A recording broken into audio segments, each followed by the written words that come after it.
Kali ini kita akan membahas tentang salah satu dari istilah di dalam bahasa Arab, apa yang dikenal dengan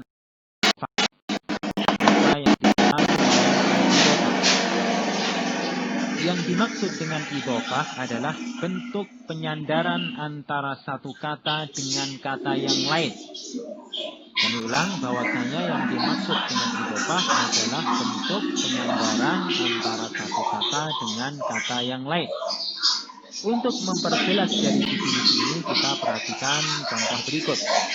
Misalnya kita mempunyai kata Rasulullahi, ya, kita mempunyai susunan kata Rasulullahi. Kita perhatikan Rasulullah tersusun dari dua buah kata, yaitu Rasul dan lafzul jalalah Allah, yang mempunyai arti utusan Allah. Baik, awalnya kita mempunyai kata Rasul, ya, sebagai kata yang pertama yang mempunyai arti kita ingin lebih mengkhususkan artinya lagi. Maksudnya, utusannya siapa? Atau utusan dari siapa? Nah, kalau sudah demikian, maka kata Rasul ini harus kita sandarkan pada kata yang lain. Untuk apa? Untuk memperjelas maksud yang kita inginkan. Bahwasanya Rasul atau utusan yang kita maksud adalah utusan dari Allah atau Rasulnya Allah. Ya, maka Rasul baru kita sandarkan pada lafzul jalalah Allah. Artinya Rasulullah yang mempunyai arti utusan dari Allah. Nah, bentuk penyandaran semacam ini di dalam bahasa Arab dikenal dengan al-idhofah. Ya, kita perhatikan kata yang pertama sebagai contoh adalah Rasul, ini dinamakan mudhof. Ya, kita perhatikan kata yang pertama, ya, dinamakan mudhof atau kata yang hendak kita sandarkan pada kata yang lain. Kemudian kata yang kedua di sini dalam contoh adalah lafzul jalalah Allah, ya, lafaz Allah, ya, dikenal dengan mudhofun ilaihi atau kata yang disandari, ya, kata yang disandari, atau lebih mudahnya bahwasanya susunan idhofah itu terdiri dari dua kata. Kata pertama dinamakan dengan mudhof, kata yang kedua dinamakan dengan mudhofun ilaih.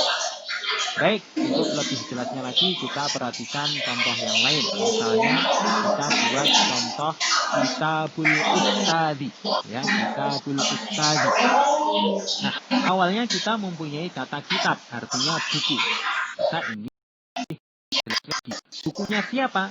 Ya, buku milik siapa? Nah, kalau kita ingin lebih memperjelas maknanya, maka kata kitab tersebut kita sandarkan pada kata yang lain, ya, sehingga terbentuklah susunan idhofah. Misalnya kita sandarkan pada kata al-ustadi, ya, al-ustadi, sehingga menjadi apa? Kitabul ustadi, buku milik ustadz itu, ya, artinya ustadz. Baik, kitabul ustadi terdiri dari dua kata pula, yaitu kitab, ya. Kita ingat kata yang pertama atau kata yang hendak kita sandarkan dinamakan dengan mudhof. Kata yang kedua atau kata yang disandari dinamakan dengan mudhofun ilaihi. Baik, inilah yang dikenal dengan susunan idhofah. Baik, ternyata idhofah ini, ya, secara ringkas mempunyai ketentuan umum. Kita perhatikan dari dua contoh di atas bahwasanya, ya, ada ketentuannya. Ketentuan yang pertama bahwasanya mudhof tidak boleh ditanwin. Kita perhatikan bahwasanya mudhof tidak boleh ditanwin. Sehingga kata Rasul, kita perhatikan kata yang hendak kita sandarkan pada kata yang lain, di sini Rasul maupun kitab, dia tidak ditanwin walaupun dia tidak menggunakan alif dan lam. Kita ingat bahwasanya kalau ada suatu kata kalau tidak pakai alif lam berarti dia pakai tanwin. Kalau tidak pakai tanwin pakai alif dan lam. Namun kalau dia menjadi mudhof, maka dia tidak boleh ditunggu walaupun tidak menggunakan alif dan lam. Sehingga rasulu atau kitabu, ya, rasulu atau kitabu menjadi rasulullahi, kemudian menjadi kitabul ustazi. Baik, ini untuk ketentuan yang pertama. Untuk ketentuan yang kedua yaitu bahwasanya mudhofun ilaih biasanya berharokat akhir kasrah, ya. Mudhof ilaih biasanya berharokat akhir kasrah. Sehingga kita perhatikan Rasulullahi, ya. Kita perhatikan lafaz nama Allah berharokat kasrah. Demikian pula kitabul ustadi, lafaz ustad di sini, ya, kata ustad dia berharokat akhir kasrah. Kemudian ketentuan yang ketiga adalah mudhof dan mudhof ilaih kedua-duanya merupakan isim.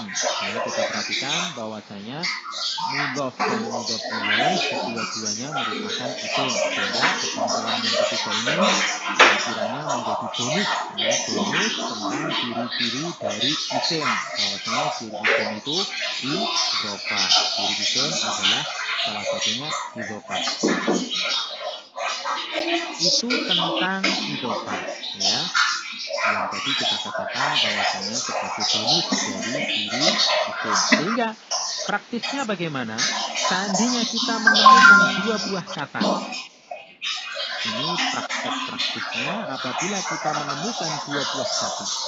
Kata yang pertama dia tidak bertanwin, namun dia juga tidak memakai alif dan lam. Kemudian kata yang kedua dia walaupun tidak mengajukan huruf jar. Ya, kata yang pertama dia tidak bertanwin, kemudian ketemu kata yang kedua dia tiba-tiba kok berharokat kasrah walaupun tidak ada huruf jarnya, maka dua buah kata tersebut kita katakan sebagai isim. Contohnya misalnya kitabul ustad, ya, kitab merupakan isim, al-ustad merupakan juga sebagai isim. Dengan beberapa, ya, penjelasan singkat tentang idzofah, ya. Idzofah sekali lagi juga merupakan salah satu ciri dari isim.